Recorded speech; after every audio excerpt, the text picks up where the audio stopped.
Criticism isn't about what's said, but how you interpret it. When you hear criticism, what's your first reaction? For many, the immediate response is defensive.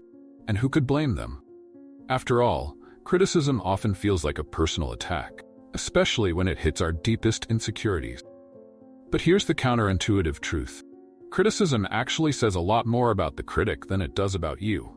It reflects the other person's beliefs, perspectives, and even fears. And here's the kicker.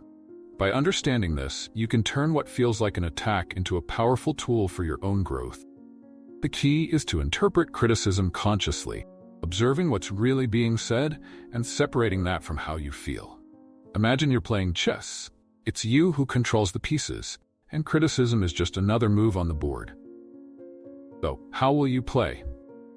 Now think about the last time someone criticized you. Did you internalize it as a truth about who you are?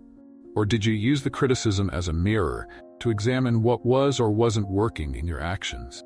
A good way to start interpreting criticism constructively is to create a mental space between what was said and how you react. Try this next time you're criticized. Before responding or letting your emotions take over, take a deep breath and ask yourself, what can I learn from this? This simple pause can completely change the dynamic of the situation and allow you to grow rather than resent. To apply this in your daily life, an interesting practice is to keep a feedback journal. In it, you can record the criticisms you've received, how you reacted, and what you learned. Over time, you'll notice patterns. Perhaps certain critiques repeat themselves, signaling that it's time to work on that area. Plus, you'll start identifying the triggers that affect you most, which will allow you to handle them more calmly. This continuous process of reflection and action is what transforms criticism from a momentary sting into a lasting reward. Empathy and candor, the essential balance. In an ideal world, all criticism would be delivered with the care and precision of a delicate surgeon. But in reality, that rarely happens. Criticism is often delivered bluntly without a filter, which makes it even more challenging to receive it constructively. Now imagine if everyone around you were brutally honest all the time. Sounds terrifying, right? But here's the secret. Candor, when balanced with empathy, can be one of the most transformative forces in any relationship, whether at work or in your personal life. And the best part? You can learn to master this balance both when giving and receiving criticism.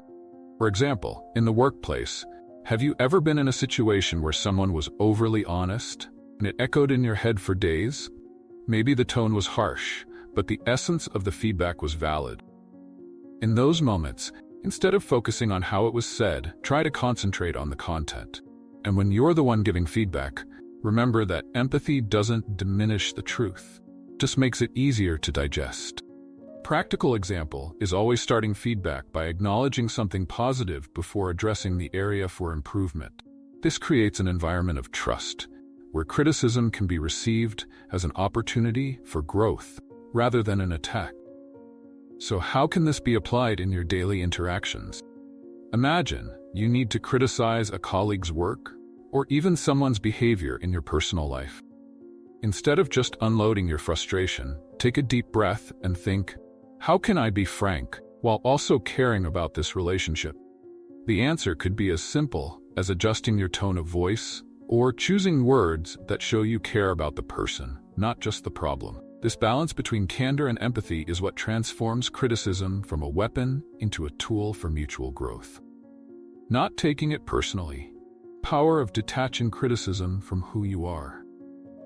How many times have you heard someone say, "Don't take it personally," after a criticism, and wondered how it's even possible not to feel offended?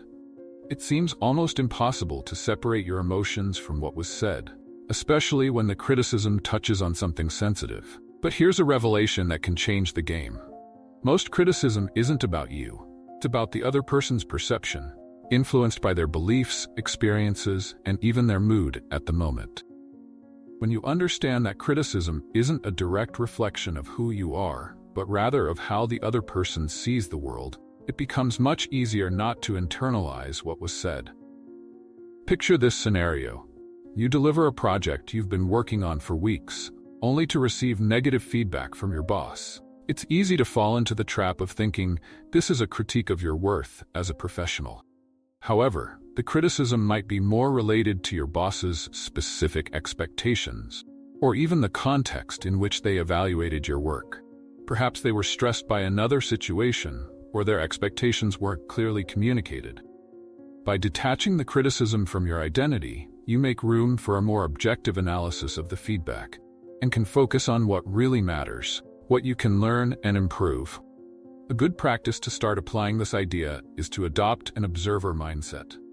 When receiving criticism, imagine you're outside the situation, like a neutral spectator, and ask yourself, what does this criticism reveal about this person's perception? This simple exercise helps create emotional distance, allowing you to handle the feedback more rationally. In this way, criticism stops being a personal issue and becomes an opportunity to refine your skills or adjust your approach without feeling that your worth is being questioned. Growth mindset. Turning criticism into fuel for success. There's a big difference between viewing criticism as an attack on your ego and seeing it as an opportunity to grow. People with a fixed mindset tend to avoid criticism because they believe it threatens their competence. But those with a growth mindset see criticism as a valuable tool, a way to learn and improve constantly. This shift in perspective is crucial for anyone who truly wants to evolve, because when you start viewing feedback as an opportunity, it becomes fuel for your success. Imagine you're learning to play a new musical instrument. At first, it might feel discouraging when someone tells you you're hitting the wrong notes, but with a growth mindset, you'd understand that these pointers are like small course corrections guiding you toward playing perfectly. Similarly, criticism in a professional or personal setting can be seen as guidance toward reaching a higher level of competence. What you do with the criticism, ignore it or use it, determines how quickly you'll grow. To implement this mindset in your life, start seeing every criticism as a piece of a puzzle that, when combined with others, helps you build a better version of yourself. Practical exercise is, every time you receive criticism, write down what you learned from it and how you can use that information to improve. This transforms criticism into an ally, not an enemy, which is a huge step toward success in any area of your life. Vulnerability as strength. Embracing criticism with courage. Being vulnerable is often seen as a sign of weakness. After all, opening yourself up to criticism feels like exposing your flaws for the world to see. But here's something most people don't realize. Real strength lies in accepting that vulnerability and allowing yourself to be criticized. Those who can do this demonstrate tremendous courage, because it's not just about hearing what others have to say, it's about using that as a motor for growth. This well-managed vulnerability not only improves your skills, but also strengthens the relationships around you by creating an atmosphere of mutual trust. For example, think about the leaders you admire. Those who accept criticism openly, without reacting defensively, show a confidence that inspires others. They're not worried about seeming perfect. They're focused on becoming better. This creates a culture where people around them also feel comfortable receiving feedback. A classic example can be found in the business world, where leaders like Howard Schultz, former CEO of Starbucks, adopt a posture of vulnerability, publicly admitting mistakes and learning from them, which strengthens their leadership and connection with employees. One way to adopt this practice in your daily life is to allow yourself to be vulnerable in small interaction.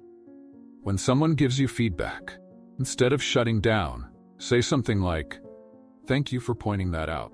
What do you suggest I do to improve?" This not only shows your willingness to grow, but also opens up space for constructive dialogue. Over time, you'll find that this openness only reinforces your confidence, making criticism a powerful tool for your continued success. Criticism as a tool for mutual growth, creating a culture of positive feedback. Imagine a world where criticism is seen as a tool for collaboration, not as a weapon. In this scenario, both the critic and the person receiving the feedback are focused on growing together. Does this sound idealistic? Maybe. But many successful companies and teams have already adopted this mindset, turning feedback into an essential part of their development process. The idea is simple. By creating a culture of constructive and mutual criticism, everyone wins. Growth is no longer an individual responsibility. It becomes a collective effort. Think about a high-performance sports team. During training, members are constantly criticized, not to tear them down, but to help them improve.